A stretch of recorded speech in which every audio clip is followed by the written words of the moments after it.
representasinya ke pengadilan juga saya nggak tahu bagaimana ini, karena nggak ada mereka melapor ke kita. Makanya tempo hari saya dapat berita.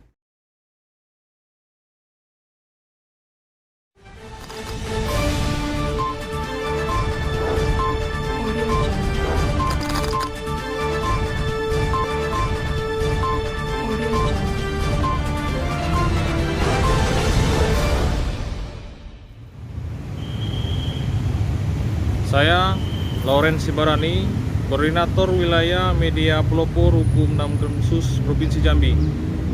Kita barusan menghadirin sidang terkait kasus perdagangan, di mana di semua media telah naik total keseluruhan saat konferensi pers di Polresta Jambi itu 30 anak menjadi korban perdagangan anak di Jakarta. Tetapi data dari LPAI Kota Jambi totalnya 65. Jadi sisanya itu kemana anak-anak itu?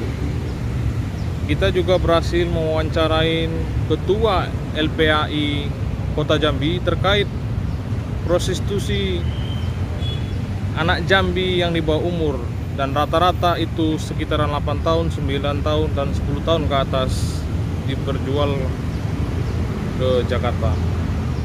Fenomena ini sangat luar biasa terjadi di Kota Jambi. Peran penegak hukum sangat dibutuhkan terkait kasus prostitusi ini. Ketika ini tidak naik seperti mana keinginan masyarakat, ada apa dengan penegak hukum di Jambi. Inilah video kasus prostitusi perdagangan anak atas nama Koko yang dijual di Jakarta. Pelopor News. Fenomena perdagangan manusia atau human trafficking di Jambi yang terungkap akhir tahun lalu merupakan kasus yang layak menjadi perhatian khalayak. Selain fenomena transaksi seks yang menjadi sorotan, fakta bahwa menjadi korban adalah anak-anak harus mendapat perhatian lebih. Fakta yang lebih mencengangkan, pelaku perdagangan manusia ini justru dilakukan oleh sesama anak di bawah umur. Pelaku berinisial ANL berusia 15 tahun, saat ini sudah berstatus terdakwa. Dalam melakukan perbuatannya, dia bekerja sama dengan orang dewasa yang tak lain adalah ibunya sendiri berinisial R. Pelaku R saat ini sudah ditetapkan sebagai tersangka oleh penyidik Polresta Jambi. Polisi juga berhasil menangkap Sudin alias Koko dan sudah menjadi tersangka. Koko adalah pria hidung belang yang memakai jasa setidaknya 3 anak yang menjadi korban. Koko disebut-sebut merupakan bos tempat hiburan malam di Jakarta. Koko berhubungan langsung dengan pelaku anak ANL. Soal transaksi seks ini, dia juga memfasilitasi kebutuhan korban dan pelaku anak itu. Saat di Jakarta, termasuk pengongkosan mereka dari Jambi menuju Jakarta, salah satu hotel di Jakarta Utara jadi lokasi transaksi antara Koko dengan pelaku anak ANL. Di sana 3 anak korban perdagangan manusia terus melayani Koko secara bergantian. Mereka dibayar sebanyak 3 juta hingga sampai 3.500.000 per orang. Setelah melayani Koko, mereka juga diongkosin pulang ke Jambi oleh Koko. Dari data yang diperoleh, pelaku anak ANL sebelum membawa 3 korban anak ke Jakarta terlebih dahulu menghubungi Koko, menawarkan korban kepada Koko. ANL kemudian berhubungan seseorang bernama Dewi, menanyakan apakah ada orang yang mau dijual ke Jakarta dari Dewi. ANL bisa mengatakan korban A 13 tahun dengan iming-iming bayaran 8 juta. Korban A akhirnya menyanggupin tawaran ANL. Korban A juga mengajak temannya, korban D 14 tahun, untuk ikut bersamanya. ANL kemudian mengenalkan A dan D kepada ibunya. Pelaku R kemudian meminta izin kepada salah satu seorang berinisial S, orang yang bertanggung jawab di atas korban A, meminta izin untuk membawa A dan D dan R berbohong, mengatakan akan membawa A dan D ke sebuah panti asuhan, padahal dia tahu bahwa A dan D akan dijual kepada Koko di Jakarta. Korban D ikut bersama ANL ke rumah pelaku ANL. Pelaku R bersama koran A juga kemudian pergi ke rumah R. Di sana sudah ada korban anak berinisial T 15 tahun.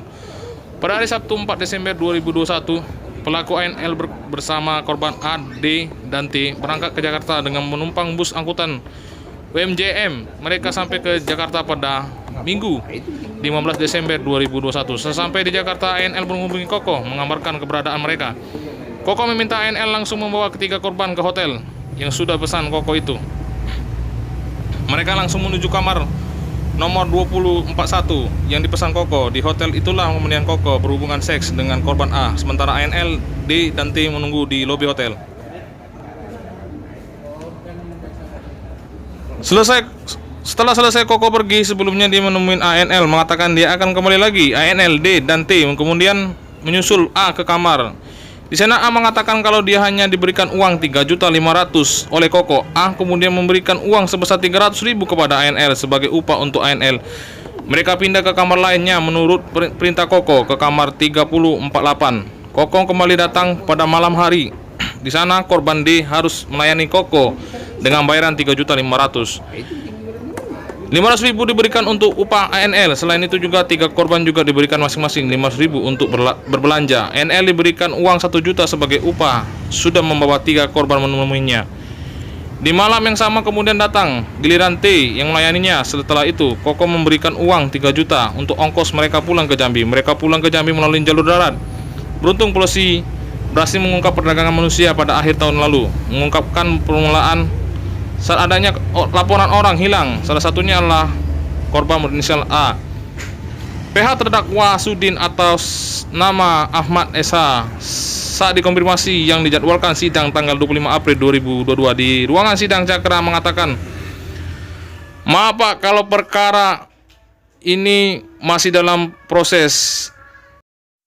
Pengacara terdakwa Sudin atas nama Ahmad Esa saat dikonfirmasi di persidangan mengatakan dia tidak bisa memberikan statement terkait kasus ini. Perkara ini masih dalam proses hukum, masih berjalan, dan saat itu Ahmad dikejar wartawan bungkam dan lari dari bawah media. Bu, terkait human trafficking Bu yang atas nama Koko itu Bu, dari LPAI seperti apa Bu tanggapannya Bu? Ya, sampai saat ini kita dari LPAI tetap mengikuti. Cuman kasus ini kan LPAI kota yang sebenarnya bertanggung jawab. Tapi saya juga heran kenapa harus KPAI, sedangkan di Provinsi Jambi kan KPAI nggak ada. Yang adanya LPAI. Nah, karena khususnya kasus ini kejadiannya di Kota Jambi, saya sebagai PA Kota Jambi yang bertanggung jawab. Sampai saat ini kita koordinasi dengan Humas belum, Humas Kejaksaan. Karena kasus ini kabarnya sudah di Humas Kejaksaan, sudah nggak di Polresta lagi. Kalau tempo hari di Polresta kita masih dikoordinasi, makanya kita ada konferensi pers bersama.